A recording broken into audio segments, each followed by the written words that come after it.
Hello everyone, welcome to schedule 3। देखिए आज है 9 अगस्त, ठीक है, और आज का हम करंट अफेयर्स देखेंगे।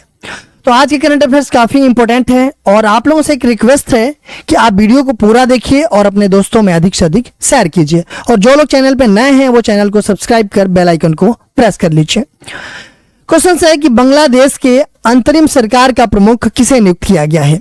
खालिदा जिया को, मोहम्मद यूनुस को, शेख हसीना को, इनमें से कोई नहीं। देखिए बांग्लादेश की अंतरिम सरकार का प्रमुख किसको नियुक्त किया गया है? तो यह नियुक्त किया गया है मोहम्मद यूनुस को।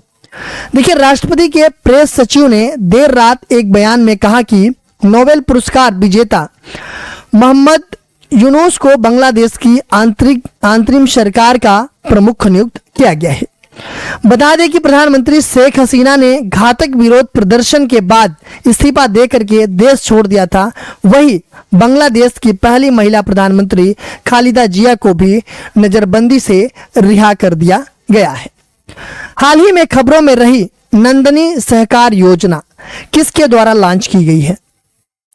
नफेड, NCDC, FSSI, AI, Uttar Pradesh सरकार।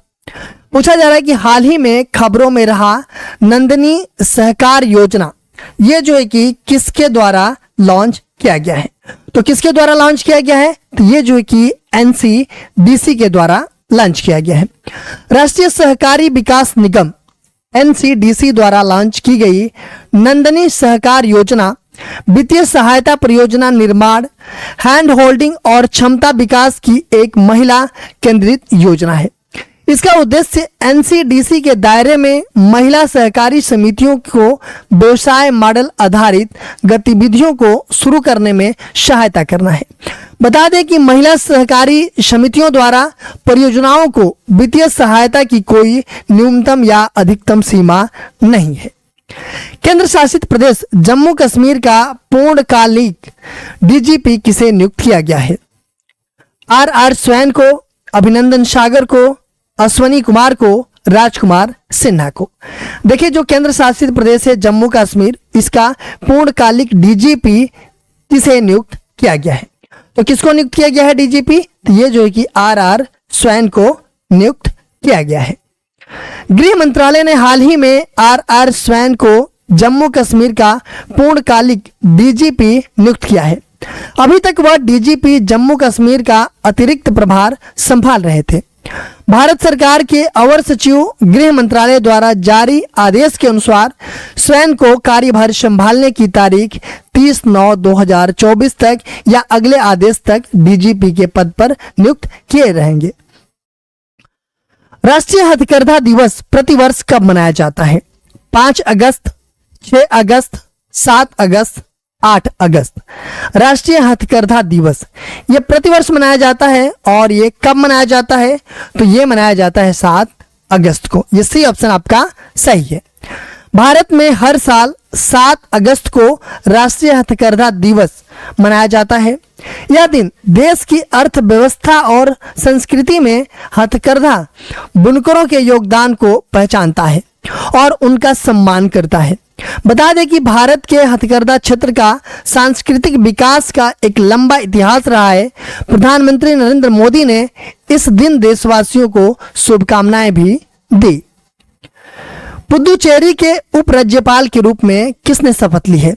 संतोष कुमार गंगवार, नृपेंद्र मिश्रा, के कैलाशनाथ, आनंदीबेन पटेल। पुदुचेरी के उपराज्यपाल के रूप में किसने शपथ लिया है? तो ये जो है कि के कैलाशनाथ ने शपथ लिया है। के कैलाशनाथ को हाल ही में पुदुचेरी के उपराज्यपाल के पद की शपथ ली है। राजनिवास में आयोजित शपथ ग्रहण समारोह में मद्रास उच्च न्यायालय के कार्यवाहक मुख्य न्यायाधीश डी कृष्ण कुमार ने उन्हें यह पद और गोपनीयता की शपथ दिलाई है। समारोह में मुख्यमंत्री एन रंगासामी, उनके कैबिनेट सहयोगी और यूटी प्रशासन के शीर्ष अधिकारियों ने भाग लिया था। बुद्धदेव भट्टाचार्य को हाल ही में निधन हो गया है। वह किस राज्य के पूर्व मुख्यमंत्री थे? असम, सिक्किम, पश्चिम बंगाल, उत्तर प्रदेश। बुद्धदेव भट्टाचार्य का हाल ही में निधन हुआ है और ये किस राज्य के पूर्व मुख्यमंत्री थे। तो ये जो है कि पश्चिम बंगाल के पूर्व मुख्यमंत्री थे। पश्चिम बंगाल के पूर्व मुख्यमंत्री और वरिष्ठ सीपीआई-एम नेता बुद्धदेव भट्टाचार्य का 80 वर्ष की आयु में निधन हो गया है। उन्होंने कोलकाता में अपने आवास पर अंतिम सांस ली। बुद्धदेव भट्टाचार्य 2000 से लेकर के 2011 तक पश्चिम बंगाल के मुख्यमंत्री रहे थे। वह अंतिम मार्क्सवादी मुख्यमंत्री थे और ज्योति बसु के बाद इस पद को संभाला था। फॉर्च्यून ग्लोबल 500 लिस्ट में सर्वोच्च रैंक वाली भारतीय कंपनी कौन सी है? HDFC Bank, Reliance Industries, Tata Group, Bharti Airtel. Fortune Global 500 list में सर्वोच्च रैंक वाली भारतीय कंपनी कौन सी है? तो ये है Reliance industries. Fortune Global 500 list में रिलायंस इंडस्ट्रीज लिमिटेड सर्वोच्च रैंक वाली भारतीय कंपनी बन गई है। साल 2024 की रैंकिंग में रिलायंस 2 पायदान ऊपर चढ़ करके 86वें स्थान पर पहुंच गई है। साल 2024 रैंकिंग में 9 भारतीय कंपनियां शामिल हैं, जिनमें से 5 सार्वजनिक क्षेत्र से हैं। एसबीआई 57 पायदान ऊपर चढ़ करके 178वें नंबर पर पहुंच गया है। आरबीआई ने लगातार 9वीं बार रेपो रेट में कोई बदलाव नहीं किया। रेपो रेट कितनी है? 6.25%, 6.50%, 6.75%, 7.00%। देखिए, आरबीआई ने लगातार की 9वीं बार जो है कि रेपो रेट में कोई बदलाव नहीं किया है। और वो रेपो रेट कितना है? तो वो रेपो रेट है 6.50। 6.50 जो है कि ये 9 बार से जो है कि यही चल रहा है 6.50। अगर हम बात करें रेपो रेट की, ठीक है, तो रेपो रेट क्या है? तो देखिए, भारतीय रिजर्व बैंक आरबीआई ने लगातार 9वीं बार रेपो रेट 6.5% पर बनाए रखा है। साथ ही में केंद्रीय बैंक ने प्रमुख ब्याज दर को अपरिवर्तित रखा है। आरबीआई गवर्नर कौन है आज की डेट में? तो शक्तिकांत दास ने 3 दिवसीय मौद्रिक नीति समिति एमपीसी की बैठक के बाद निर्णय का ये खुलासा क्या है? अगर हम बात करें रेपो रेट की, तो रेपो रेट जो है कि वह ब्याज दर होता है जिस पर किसी देश का केंद्रीय बैंक मतलब कि आरबीआई, ठीक है, ये जो है कि वाणिज्य बैंकों को पैसा उधार देता है, उसे रेपो रेट कहा जाता है। भारतीय सेना ने हाल ही में लद्दाख में कौन से अभ्यास का आयोजन किया है? पर्वत प्रवाह, गतिशक्ति, ब्रज प्रहार, इनमें से कोई नहीं। भारतीय सेना ने हाल ही में लद्दाख में कौन सा अभ्यास का आयोजन किया है? तो कौन सा अभ्यास है? तो वो अभ्यास है पर्वत प्रहार। ए ऑप्शन आपका सही है।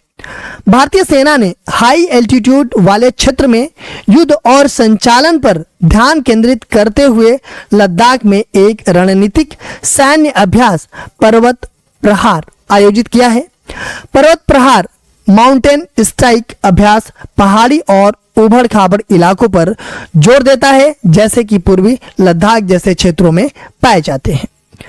साल 2023 में सर्वश्रेष्ठ पर्यटन गांव के रूप में कितने गांवों को मान्यता दी गई है?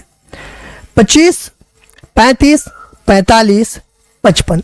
साल 2023 में सर्वश्रेष्ठ पर्यटन गांव के रूप में कितने गांवों को मान्यता दी गई है? तो ये जो है कि 35 गांवों को मान्यता दी गई है।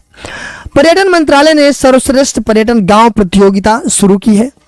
साल 2023 में आयोजित सर्वश्रेष्ठ पर्यटन ग्राम प्रतियोगिता के पहले संस्करण में कुल 35 गांवों को सर्वश्रेष्ठ पर्यटन गांवों के रूप में मान्यता दी गई थी। इनमें उन गांवों को स्थान दिया गया जो सांस्कृतिक और प्राकृतिक संपत्तियों को संरक्षित रखते हैं।